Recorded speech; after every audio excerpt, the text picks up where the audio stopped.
प्यारे, आप सभी का अपने गुरुकुल कोचिंग सेंटर एचएस में हार्दिक स्वागत एवं अभिनंदन है। आज हम चौपाई जो छंद के अंतर्गत आती है, इससे संबंधित प्रश्नों के साथ इस वीडियो में उपस्थित हुए हैं। पहला प्रश्न है, चौपाई कैसा छंद है? विषम मात्रिक छंद है, बी सममात्रिक छंद है, बी अर्ध सममात्रिक छंद है, या सी या डी इनमें से कोई नहीं है। तो यह सममात्रिक छंद है। सम माने बराबर, मात्रिक माने मात्रों वाला छंद। प्रश्न 1 का बी ऑप्शन सही रहेगा, राइट रहेगा और इसी में सही का टिक लगेगा। चौपाई सममात्रिक छंद है। अगला प्रश्न है, चौपाई में कुल कितने चरण होते हैं? 2 होते हैं, 3 होते हैं, सी 4 होते हैं, या डी 5 होते हैं। तो चौपाई में 4 चरण होते हैं। प्रश्न दूसरे का सी ऑप्शन 4 राइट आंसर होगा। अगला प्रश्न, चौपाई छंद के प्रत्येक चरण के अंत में प्रायः किन वर्णों का प्रयोग नहीं होता है? 4 विकल्प आपके सामने प्रस्तुत है। का गुरु गुरु, खा लघु लघु, गा जगड़ जगड़, या घा तगड़ तगड़। तो इस प्रश्न का सही विकल्प होगा गा जगड़। जगड़ का प्रयोग चौपाई छंद के प्रत्येक चरणों के अंत में नहीं होता है। गा जगड़ में टिक लगेगा। अगला प्रश्न है, चौपाई के प्रत्येक चरण में कितनी मात्राएं होती है? बहुत आसान सवाल, इसको तो आप समझ गए होंगे। का 12 होती है, खा 14 होती है, गा 15 होती है, या घा 16 होती है। तो घा 16 होती है, यही सही विकल्प होगा। अगला प्रश्न, मात्राओं की गणना के आधार पर किस छंद को चौपाई का लघु रूप भी माना जा सकता है? का दोहा को, खा सोरठा, गा रोला, या घा बरवय। तो मात्राओं की गणना के आधार पर दोहा छंद को चौपाई का लघु रूप माना जा सकता है। प्रश्न 5वें का उचित विकल्प होगा का दोहा, इसी में सही का टिक लगेगा। अगला प्रश्न, निम्नलिखित में से कौन सा छंद चौपाई से मेल खाता है? का हरिगीतिका, खा चौपैया विषम छंद, या गा उल्लाला, या घा सभी गलत है। तो उल्लाला उल्लाला इसको मत समझ लेना, ये उल्लाला एक छंद है। तो इस प्रश्न का उचित विकल्प होगा खा चौपैया विषम छंद, इसमें टिक लगेगा। प्रश्न 7वां, रामचरितमानस महाकाव्य की रचना मुख्य रूप से किस छंद में हुई है? 4 विकल्प दिया गया है। का दोहा, खा कवित्त, गा सवैया, या घा चौपाई। तो महाकाव्य जो महारामचरितमानस हिंदुओं की आस्था का प्रतीक है, इसमें चौपाई की अधिकता है। तो इस प्रश्न का उचित विकल्प होगा घा चौपाई और यही सही ऑप्शन होगा। अगला प्रश्न है, चौपाई छंद के प्रत्येक चरण में 16 मात्राएं होती हैं, जिनमें अंत में क्या आता है? 4 ऑप्शन दिया गया है।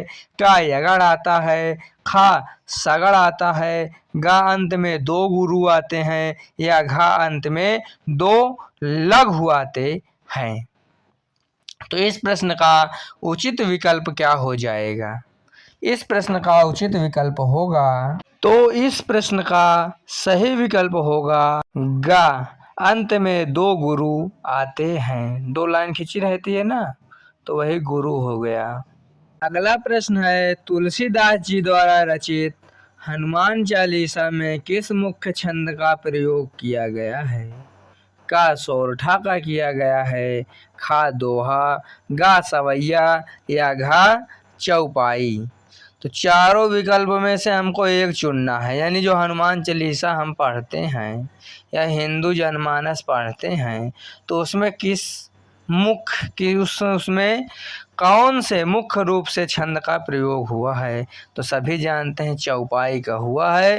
प्रश्न 9वां का घ ऑप्शन सही होगा। अगला प्रश्न, चौपाई के पहले चरण की तुकबंदी सामान्यतः किसके साथ होती है?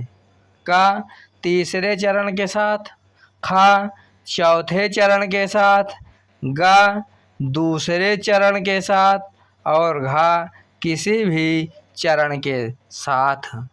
तो इस प्रश्न का सही विकल्प होगा, उचित विकल्प होगा ग दूसरे चरण के साथ।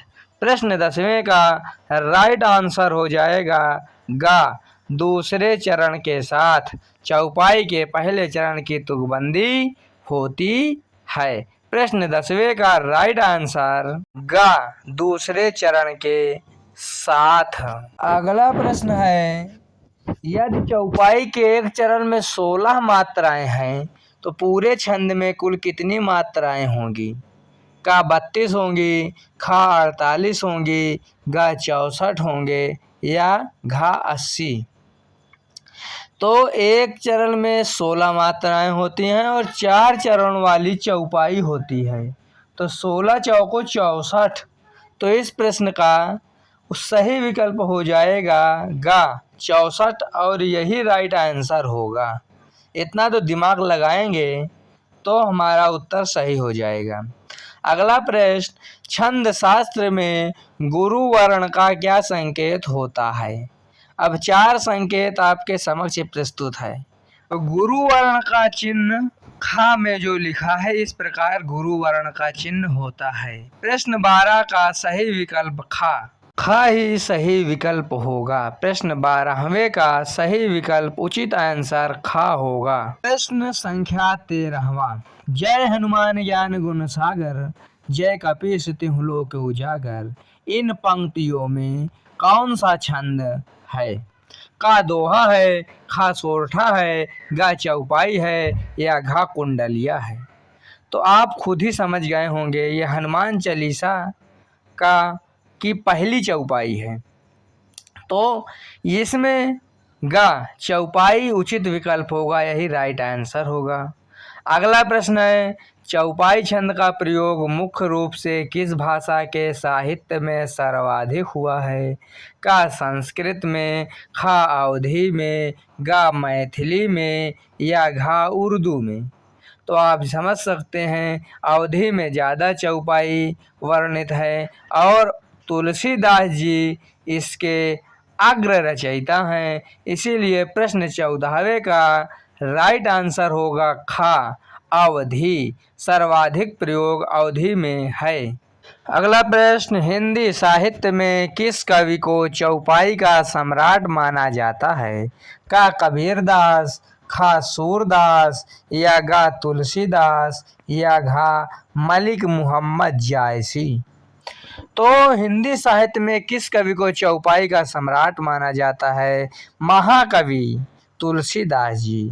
परम भक्त श्री राम भक्त महाकवि तुलसीदास जी ही चौपाई के सम्राट हैं। प्रश्न 15वें का सही विकल्प होगा ग तुलसीदास। अगला प्रश्न, चौपाई शब्द का शाब्दिक अर्थ क्या होता है? 4 चरणों वाला छंद या ख 4 भुजाओं वाला या ग चौपहिया वाहन या घ कोई नहीं?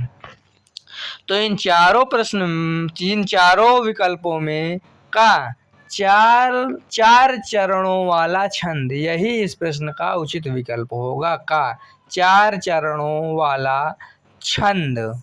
अगला प्रश्न, रघुकुल रीति सदा चली आई, प्राण जाई पर बचन न जाई, इस चौपाई में कुल कितने चरण हैं? 4 ऑप्शन दिया है, 1, 2, 3 या 4। तो रघुकुल रीति सदा चली आई, प्राण जाई पर वचन न जाई, ये 2 चरण है। इसके आगे का 2 चरण इसमें प्रिंट नहीं हो पाया है। जब 2 चरण इसके आगे का और हो जाएगा तो इस चौपाई में कुल 4 चरण होंगे और फिर इस प्रश्न का चौथा यानी घ 4 राइट आंसर हो जाएगा। अगला प्रश्न, चरण के आरंभ और अंत में मात्राओं की स्थिति क्या होगी? का निश्चित होगी या खा अनिश्चित होगी या गा केवल लघु होगी या घा केवल गुरु होगी। तो प्रश्न 18वें का सही विकल्प होगा का निश्चित। यही इस प्रश्न का सही विकल्प राइट आंसर होगा, निश्चित होगी। और इस प्रकार इस वीडियो के अंतिम 2 प्रश्न आपके समक्ष प्रस्तुत हैं। 19वां प्रश्न है, 4 चरण वाले छंद को क्या कहते हैं? का दोहा या खा सोरठा या गा चौपाई या घा रोला। तो 4 चरण वाले छंद को कहते हैं चौपाई। इस प्रश्न का सही विकल्प क्या होगा? चौपाई, यानी 4 चरण वाले छंद को कहते हैं चौपाई। आपको चौपाई की परिभाषा पता ही है, पहले ही बताया था, इजी प्रश्न है। अगला प्रश्न है, 4 चरण होते हैं। अब किसमें 4 चरण होते हैं बताइए? दोहे में होते हैं कि चौपाई में होते हैं कि सोरठा में होते हैं कि रोला में होते हैं? तो आप सभी को पता है कि चौपाई में होते हैं।